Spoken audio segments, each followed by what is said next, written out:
Dia 23. Como crescemos? Deus quer que você cresça. O objetivo do Pai Celestial é que você amadureça e desenvolva as características de Jesus Cristo. Lamentavelmente, milhões de cristãos envelhecem, mas nunca crescem, emperram numa perpétua infância espiritual, permanecendo de fraldas e sapatinhos de crochê. O motivo é que nunca pretenderam crescer. Crescimento espiritual não é algo automático. É necessário que haja um compromisso voluntário. Você deve querer crescer, decidir crescer, fazer um esforço para crescer e persistir em crescer. O discipulado, o processo de se tornar semelhante a Cristo, sempre começa com uma decisão. Jesus nos chama, e nós respondemos: venha, seja meu discípulo. Jesus lhe disse. Então Mateus levantou-se e o seguiu. Quando os primeiros discípulos escolheram seguir a Jesus, não compreendiam todas as implicações da decisão que haviam tomado. Simplesmente atenderam ao convite de Jesus. Isso é tudo de que você precisa para começar. Decidir tornar-se um discípulo.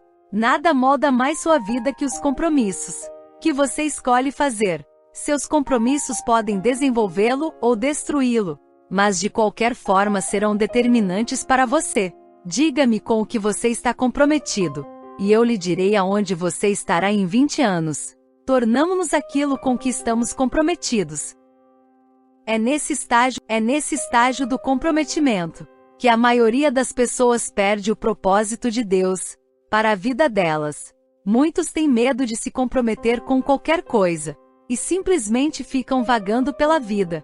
Outros assumem compromissos superficiais, com valores conflitantes, o que leva à frustração e à mediocridade. Outros se comprometem inteiramente com objetivos seculares, como enriquecer ou ficar famoso, e acabam desapontados e amargos. Toda escolha tem consequências eternas. Logo, é melhor que você escolha sabiamente. Pedro adverte: e assim, já que tudo ao nosso redor se derreterá, que vidas santas e piedosas nós devemos viver, a parte de Deus e a sua parte. Tornar-se semelhante a Cristo é o resultado de fazer escolhas em conformidade com Ele, dependendo de seu espírito para ajudá-lo a consumar essas escolhas.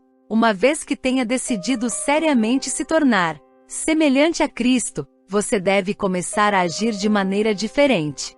Você precisará se livrar de alguns procedimentos antigos, desenvolver novos hábitos e intencionalmente mudar sua forma de pensar. Esteja certo de que o Espírito Santo o ajudará nessas mudanças. A Bíblia diz: ponham em ação a salvação de vocês, com temor e tremor, pois é Deus quem efetua em vocês tanto querer quanto realizar, de acordo com a boa vontade dele. Esse versículo mostra as duas partes do crescimento espiritual: ponham em ação e efetua em vocês. O ponham em ação é o nosso dever, e o efetua em vocês é o papel de Deus. Crescimento espiritual é um esforço de cooperação entre você e o Espírito Santo. O Espírito de Deus trabalha conosco, e não apenas em nós. Esse versículo, direcionado aos crentes, não é sobre como ser salvo, mas sobre como crescer. Não trata de trabalhar pela salvação, porque você não pode somar nada ao que Jesus já realizou. Quando põe em ação seu corpo, você se exercita para desenvolvê-lo, não para conseguir um corpo. Quando põe em ação sua mente para resolver um quebra-cabeça, você já possui todas as peças, sua tarefa é juntá-las. Fazendeiros trabalham a terra não para obter, mas para desenvolver o que já possuem. Deus lhe deu uma nova vida.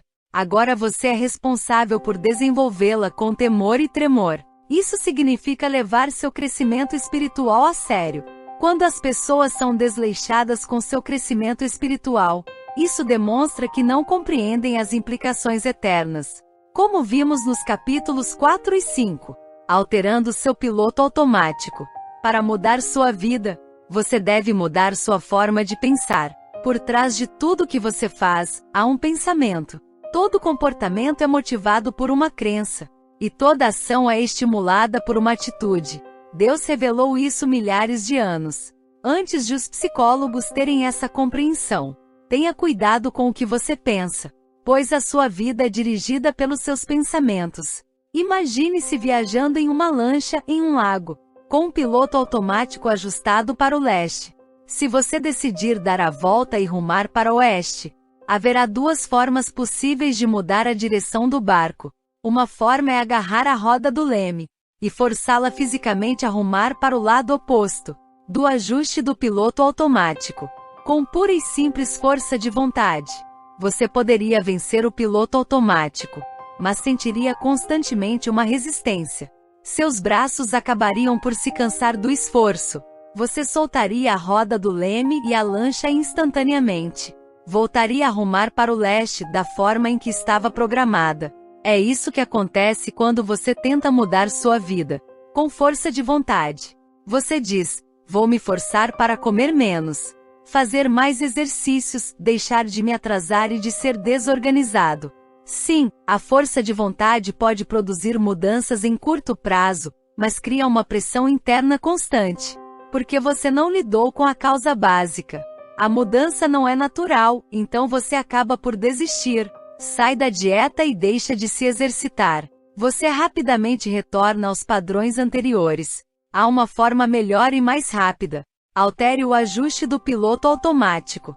Sua forma de pensar. A Bíblia diz: deixem que Deus os transforme em nova pessoa, mudando a maneira de vocês pensarem.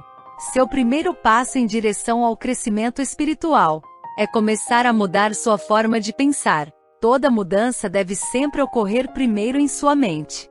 Sua forma de pensar determina sua forma de sentir, e o que você sente influencia sua forma de agir.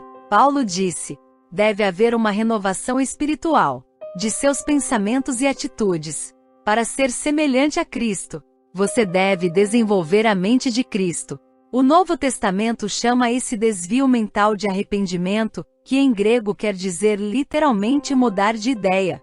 Você se arrepende sempre que muda sua maneira de pensar, ao adotar a forma de Deus pensar, sobre si mesmo, sobre o pecado, sobre Deus, sobre as outras pessoas, sobre a vida, sobre seu futuro e sobre tudo mais. Você assume a perspectiva e o enfoque de Cristo. Recebemos a seguinte ordem: tenham entre vocês o mesmo modo de pensar que Cristo Jesus tinha. Isso se divide em duas partes. A primeira metade dessa alteração mental é parar de ter pensamentos imaturos, os quais são egocêntricos e egoístas. A Bíblia diz: deixem de pensar como crianças. Com respeito ao mal, sejam crianças, mas quanto ao modo de pensar, sejam adultos. Os bebês são por natureza completamente egoístas. Eles só pensam em si mesmos e em suas necessidades. São incapazes de dar, só conseguem receber. Isso é uma forma imatura de pensar. Infelizmente, muitas pessoas nunca crescem além desse tipo de pensamento. A Bíblia diz que o pensamento egoísta é a fonte do comportamento pecaminoso. Os que vivem segundo o próprio ego pecaminoso só pensam nas coisas que seu ego pecaminoso deseja. A segunda parte da mudança que leva a pensar como Jesus é começar a ter pensamentos maduros, os quais se concentram nos outros e não em você mesmo. Em seu grande capítulo sobre o que é o verdadeiro amor, Paulo concluiu que pensar nos outros é a marca da maturidade. Quando eu era menino, falava como menino, pensava como menino e raciocinava como menino. Quando me tornei homem, deixei para trás as coisas de menino. Hoje muitas pessoas presumem que a maturidade espiritual é medida pela quantidade de informação bíblica e de doutrinas que conhecem. Embora conhecimento seja uma das dimensões da maturidade, isso não é toda a história. A vida cristã é muito mais do que credos e convicções. Ela inclui conduta e caráter. Nossos atos devem ser coerentes com nossa fé, e nossas crenças devem ser respaldadas por um comportamento cristão. O cristianismo não é uma religião ou uma filosofia, mas um relacionamento e um estilo de vida. A essência desse estilo de vida, como Jesus disse, é pensar nos outros e não em nós mesmos. A Bíblia diz: devemos pensar no bem deles e tentar ajudá-los, fazendo coisas que agradam a eles. Nem mesmo Cristo tentou agradar a si mesmo. Pensar nos outros é o cerne de se tornar semelhante a Cristo, e a melhor evidência de crescimento espiritual. Esse tipo de pensamento não é natural, é contracultural, raro e árduo. Felizmente temos ajuda, Deus nos deu o seu Espírito. Por isso não pensamos da mesma forma que as pessoas deste mundo. Alguns capítulos adiante veremos as ferramentas que o Espírito Santo usa para nos ajudar a crescer. 23º dia. Pensando sobre meu propósito. Um item para reflexão. Nunca é muito tarde para começar a crescer. Um versículo para memorizar. Não vivam como vivem as pessoas deste mundo, mas deixem que Deus os transforme, por meio de uma completa mudança da mente de vocês. Assim vocês conhecerão a vontade de Deus, isto é, aquilo que é bom, perfeito e agradável a Ele. Romanos 1.2.2.